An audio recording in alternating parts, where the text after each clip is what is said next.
My name is Julie and I am 33 years old. Hi, I'm James and I'm 39. I'm Owen and I'm 7.5. To me, autism is a different brain path to everything. It's just a different way to see the world, a different way to experience the world, and it doesn't come with ease, I think, to a lot of people. Not because there's something wrong with the way they think, but because the world is created for the majority of people who do not have autism, and it's a bit like being lost in translation, maybe. Yeah, I think that's the best way to put it. Autism is a developmental disorder that affects people's sociability, and they tend to have narrow interests, but they're very focused. So autism is something that makes it hard for you to understand others, do things the same way, and just like sometimes be the odd one out. Kinda. Okay. Is it an illness? No.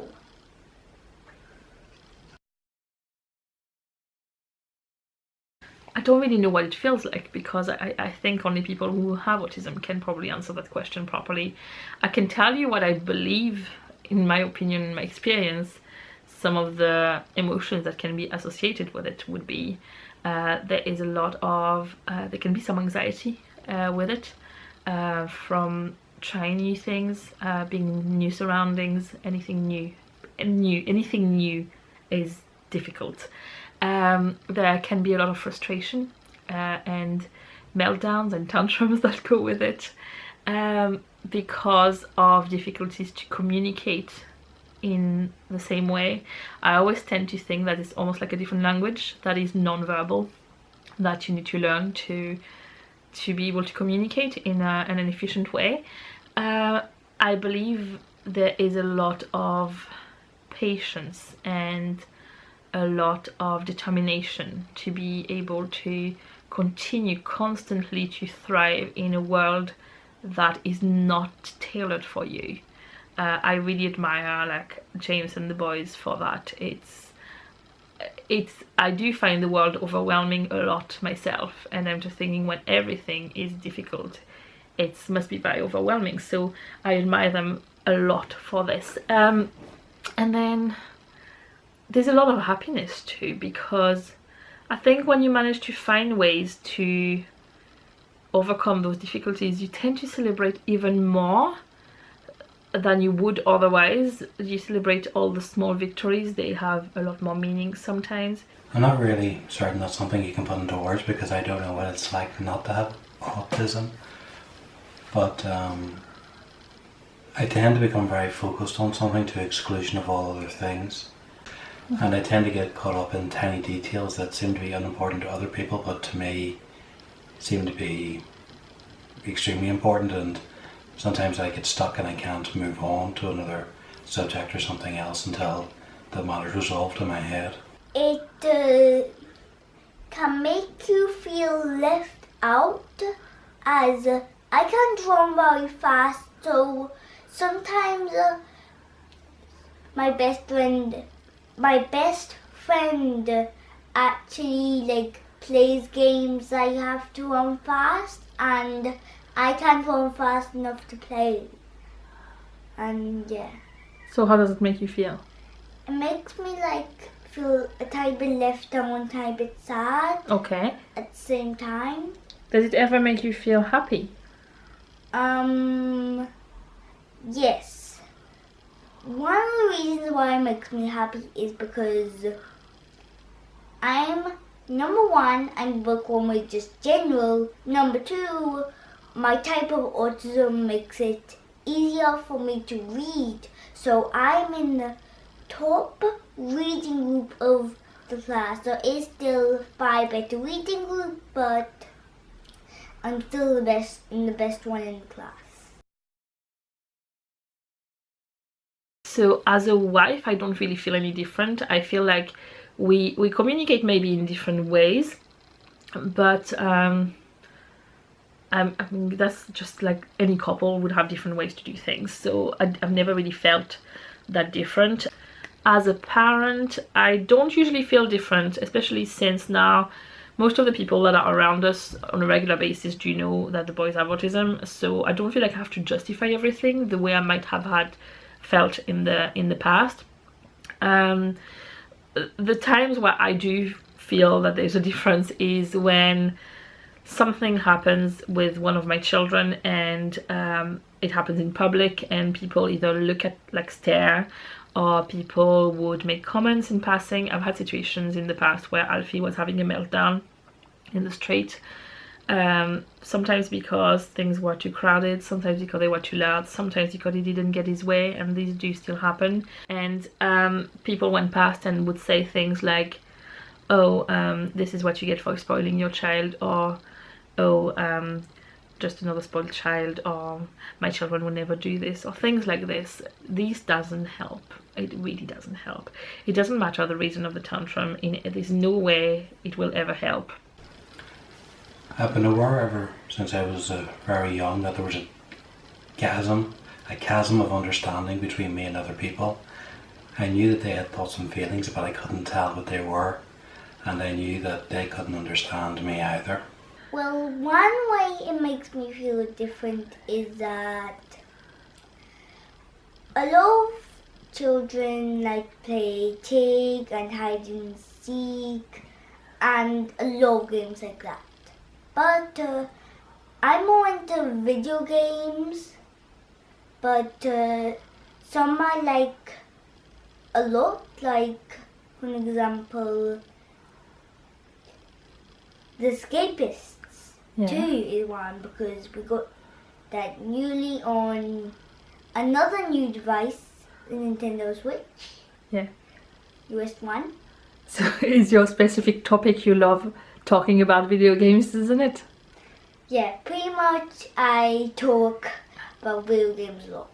I even I dream of becoming a video gamer YouTuber, and I make pretend YouTube videos every single day to get ready.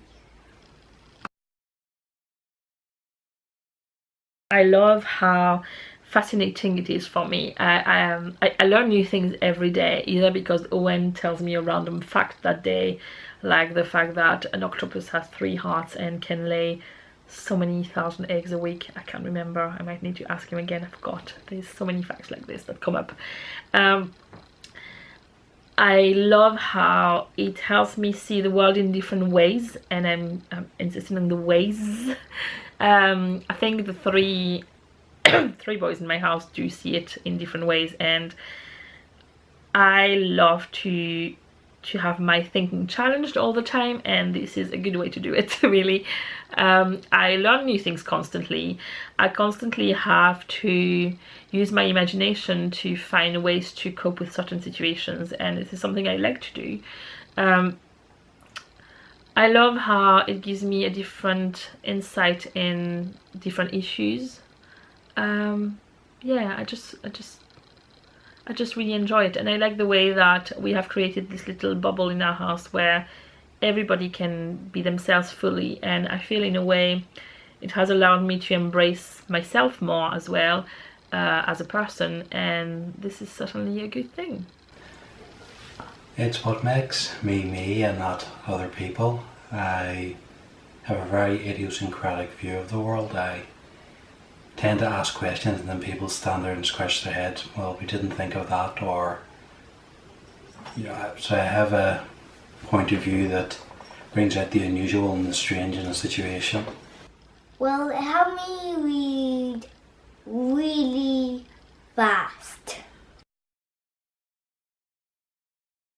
The hardest thing about autism, I think, is those times where I have my children in front of me who are really, really upset about something, and I do not understand what it is.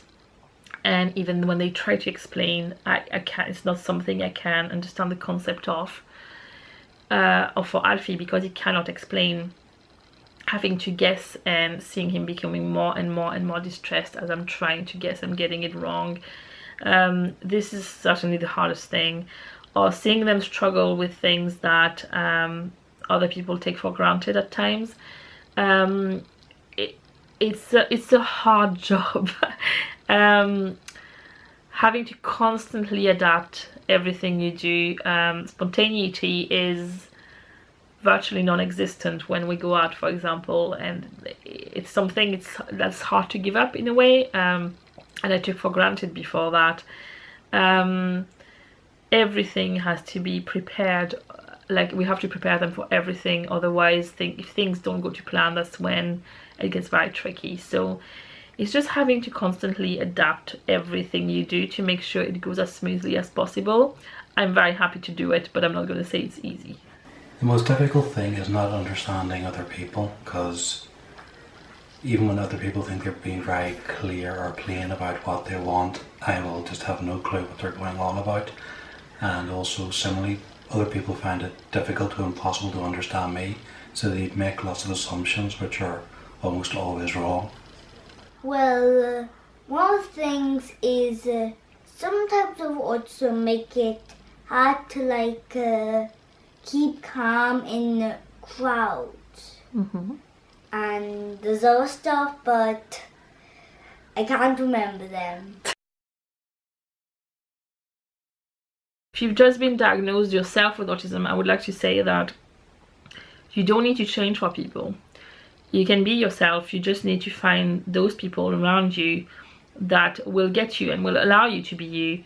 And to those who don't get you, find a way to teach them how to get you, because it's not always straightforward for people. But it's not impossible either. It's very, very possible actually. And I think more and more people are starting to know about autism, and more people are starting to learn about it. And the more people know about it, the easier it will get for anyone who has autism. If your child has just been diagnosed with autism and you're feeling a bit overwhelmed and you're feeling like you've been bombarded with information, we've been there. We know what it feels like. There is so much information out there, and my best advice would be do your research, follow your gut instinct all the time. I do that with my children all the time. Trial and error is the best way to go about it. Something will work with some children, something will not. Don't assume something is not going to work until you try it. Give it a shot, and if it doesn't work, it's okay. Just you scrap it, you move on to the next step. But sometimes some little things that seem so silly to us are the things that ended up working. So try not to dismiss any advice you're being given without trying it, maybe. And surround yourself with people who do understand this and who will support your children as well as you. It's a part of you. It makes you what you are, and it makes you different, but it doesn't make you wrong. Well, one of the ways you could do it is that it might be a good thing. You can say that because they might do stuff better than other children. Is it like a superpower in a way then? Yes, but it does have some downsides. Yeah. Yeah, but Can you learn to deal with the downsides? yeah, because yeah.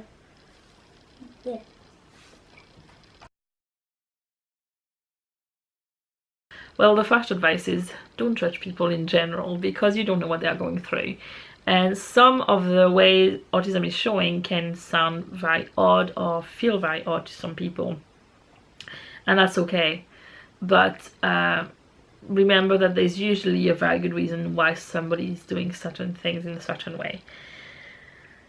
One thing to keep in mind, if you meet anyone who announces to you, like somebody around you, that their child has been diagnosed with autism, many people, their first answer for me was, "I'm sorry." And this is, I'm just always wondering, sorry about what, really?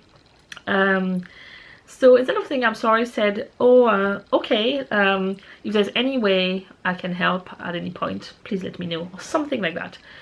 If you want to help, offer your help. If you don't know how to help, ask how you can help. And if you do not know a lot about autism and you find this topic a little bit daunting, ask questions. Don't be scared of asking questions. I don't think anyone would feel offended about it. And if you're not sure, just say, is it okay for me to ask you a few questions because I don't know too much about autism?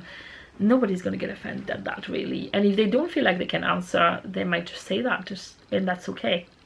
Or they might direct you to something else for you to find out about it. But yeah, just don't judge and try and see the amazing side of it, because if you don't, you would actually be missing out a lot. Not assume that if I can't look them in the eye that I'm being rude or untruthful, that they need to modify how they communicate for me to understand, you know, what it is they want, and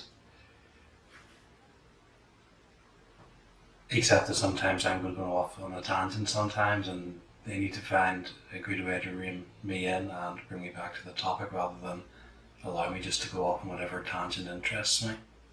Well, step number 1. Ask someone who has autism what it's like to have autism. Number 2, then ask how he could help. Like, he or she could be helped. Then number 3, try and do that to make life for people with autism better.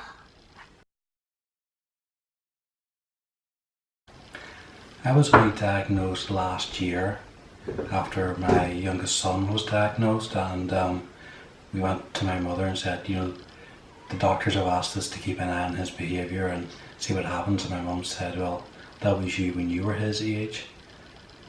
I think there's going to be a lot of people, you know, in my situation that they're only going to find out now, but it's going to explain a lot of, you know, whether they've had problems all their life. And don't avoid it because it's something you're afraid of. Whatever answers you get, it'll only aid your understanding and help you going forward, because ignorance and fear will do far more harm to your life than a diagnosis in a drawer somewhere. If you could have a magic wand that would take your autism away, would you use it or not? That only depends if I can like use it on certain parts and not all of it. If you had to use it on everything or nothing, what could you pick? This is a really hard question. But the thing is that it'll be hard for me to read, and it will go down groups. This is so hard. Then. Well, do you know what? I'm going to make it easier for you. What? There's no magic wand. So are you happy enough to keep your autism for now?